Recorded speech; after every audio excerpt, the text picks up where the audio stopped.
আজকে দেখো কি সুন্দর ফুটেছে পিঙ্ক জবাটা। ছায়াটা পড়লে যে কালারটা আসছে সেই কালারটা দারুণ লাগছে। আর এদিকে এই যে আমার হলুদ জবা, প্রচুর রোদ আছে তো ওই জন্য অন্যরকম লাগছে দেখতে। আচ্ছা, প্রজাপতি এসেছে।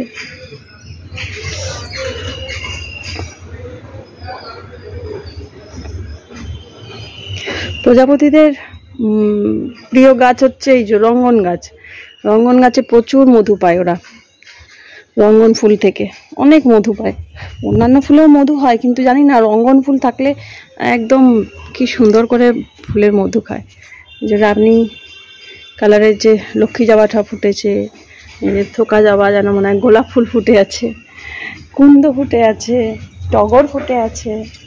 এখন গরম পড়ছে তো টগরগুলো বেশ সুন্দর বড় বড় হচ্ছে। এদিকে সব কুন্দ ফুটে আছে, আর এই যে সাদা ইয়ে আছে একদম থোকা টগর। কুন্দর কি সুন্দর গন্ধ বেরোচ্ছে। এখানে পিঙ্ক রঙ্গনগুলো ফুটে আছে, আর এর মধ্যে থোকা টগর ফুটছে। এর আগে একটা ফুটেছিল, আপনারও দুটো কুড়ি এসছে। লঙ্কাও হচ্ছে।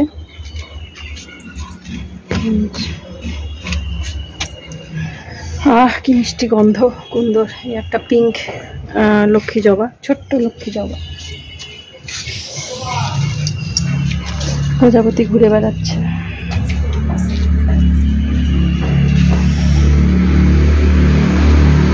সিকিম থেকে এসে গাঁদা গাছের চারাগুলো, গাঁদার দানা ফেলেছিলাম, এই যে গাঁদা গাছগুলো হচ্ছে।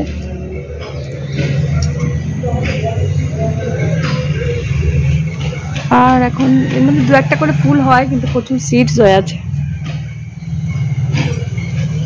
পিয়ালা গাছের পাতাগুলো এবারে পড়বে, মার্চ মাস তো, নতুন পাতা গজানোর সময়। পড়ছে পাতা, নতুন নতুন গজাচ্ছেও।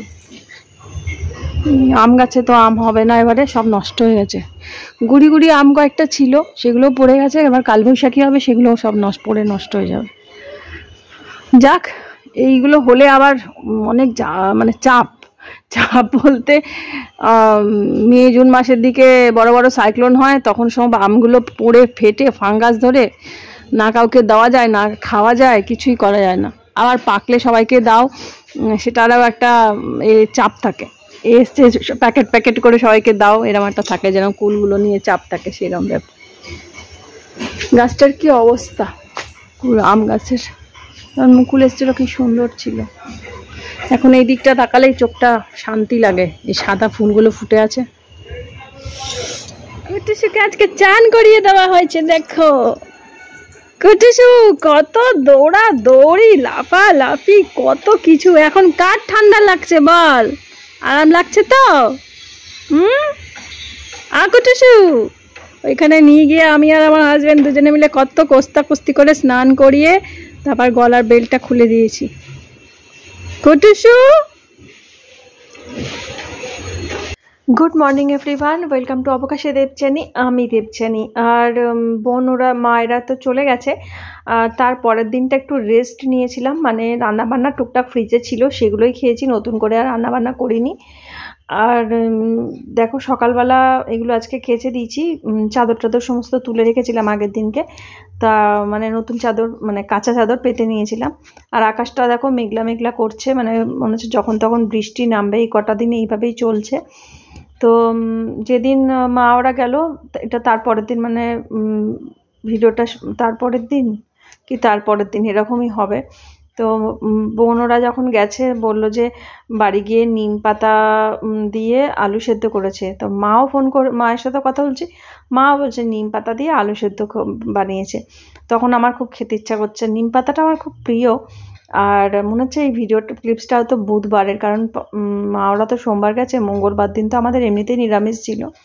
এটা বুধবারের ক্লিপস। তো এবারে আমার তখন মনে হচ্ছে আমারও একটু এরকম নিম বেগুন বা নিম আলু সেদ্ধ খেতে ইচ্ছা করছে। তা ভাবলাম, তো আমার হাজব্যান্ডকে বললাম বানাবো। তো আমার হাজব্যান্ড তো প্রথমে বললো নিম পাতা দিয়ে আলু সেদ্ধ, খেতে চাইছিল না। তারপর আনলাম না খেলে না খাবে, আমি বানাবো। তো অনেকটাই বানিয়েছি, তো ভালো গরম গরম তো ভালো লাগে খেতে। আর আমাকে এরকম নিম বেগুন নিম পাতা দিয়ে আলু সেদ্ধ দিলে পুরো ভাত খাওয়া হয়ে যায়। তো বাজার টাজার আর বেশি করা হয়নি, কারণ আমার হাজব্যান্ড বললো কি ডিম বানিয়ে নাও, ঘরে তো ডিম আছে। তা বললাম ঠিক আছে, কটা দিন তো খেয়েছি, রিচ খাওয়া দাওয়া হয়েছে, তো কুটুসেরও রান্নাবান্নার জিনিস রয়েছে। আর বললাম ঠিক আছে ডিমটা বানাই, ডিমটা বানালেও অবশ্য কুটুসেরও হয়ে যায় এখান থেকে।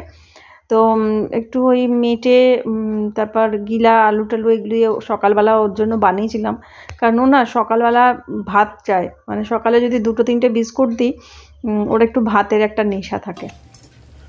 তো এখন এই যে ডিমটা বানাবো, ডিমটা কষাচ্ছি, ইচ্ছা ছিল না ডিমটা বানানোর, তো যেহেতু আমার হাজব্যান্ড খেতে চাইলো ঠিক আছে ডিমের ঝোল ভাতটা করে নিই, আর সাথে ওই আলু সেদ্ধটা, নিম আলু সেদ্ধ। এই যে কুটুসু এরকম পড়ে থাকে, আমি যতক্ষণ রান্নাঘরে থাকি লেজ নাড়ছে কুটুসু।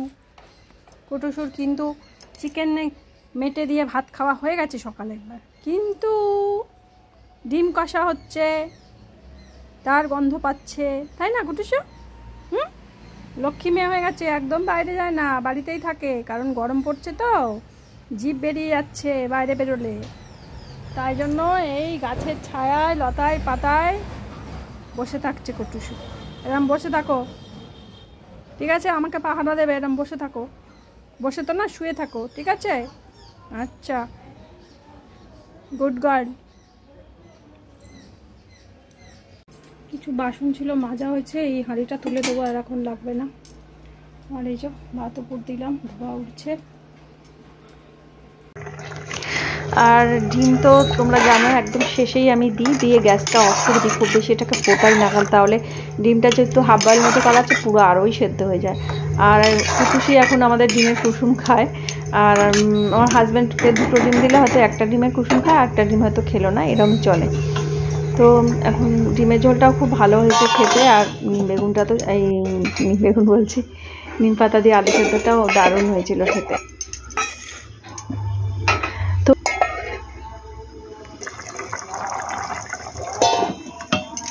এখানে কুটুসের জন্য মেটে গিলা আলু গাজর দিয়ে সেদ্ধ করেছি, আর ভাতের সাথে ভালো করে ডোলে মেখে নিই, চটকে মেখে নিই।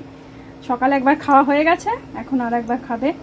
আর সাথে আমরা যে ডিম খাই, ডিমের কুসুম তো ওর প্রাপ্য, আমরা খাই না কুসুম, এখন কুটুসের ভাগে ডিমের কুসুম। তো মঙ্গলবার দিনকে রান্না করেছিলাম, এই ক্লিপসগুলো তোলা আছে তাই শেয়ার করতে পারছি। আলু পটল দিয়ে পোস্ত করেছিলাম, কারণ নিরামিষ মঙ্গলবার দিন আমরা খাই, তো ঘরে তো সবজি ছিল। তো আমার হাজব্যান্ড বললো যে পোস্ত করে নাও, কদিন ওই মানে পেঁয়াজ টেয়াজের রান্না টান্না খাওয়া হচ্ছিল, মাংস মাছ টাছ এরকম রিচ রান্না খেয়েছিলাম। তো পটল দিয়ে পোস্ত, পটল আলু পোস্তটা আমার হাজব্যান্ড খেতে খুব ভালোবাসে। আর তার সাথে একটু কাঁচা মানে পোস্ত বাটা রেখেছিলাম, ওটা খেয়েছিলাম আমি, আমার হাজব্যান্ড খায়নি, আমি খেয়েছিলাম। তো একটুখানি আগের ক্লিপস দেখো, তোমাদের সাথে শেয়ার করছি। এদিকে ভাত বসিয়েছিলাম, আর এদিকে ওই পোস্তটাকে ভিজিয়ে রেখেছিলাম, পরে মিক্সিতে বেটেছি, আর এইটুকু পোস্ত বাটা রেখেছি আমার জন্য। আর তার সাথে কি রান্না করেছিলাম এটার সাথে, সেটাই ভুলে গেছি, দেখো মনে হয় করলা ভাজা করেছিলাম এর সাথে। একদম প্রথমে করলাটা ভালো করে ভেজে নিয়েছিলাম, তারপরেই পটল আলু পোস্তটা করেছিলাম, তো সেটাই ভুলে গেছি। তো অনেকগুলোই করলা ছিল, দেখো পেকে গেছে কিছুটা, তো সিডসগুলো ফেলে আর ভালো করে ভেজে নিয়েছি। গরমকালে তিতো খেতে বা দারুণ লাগে।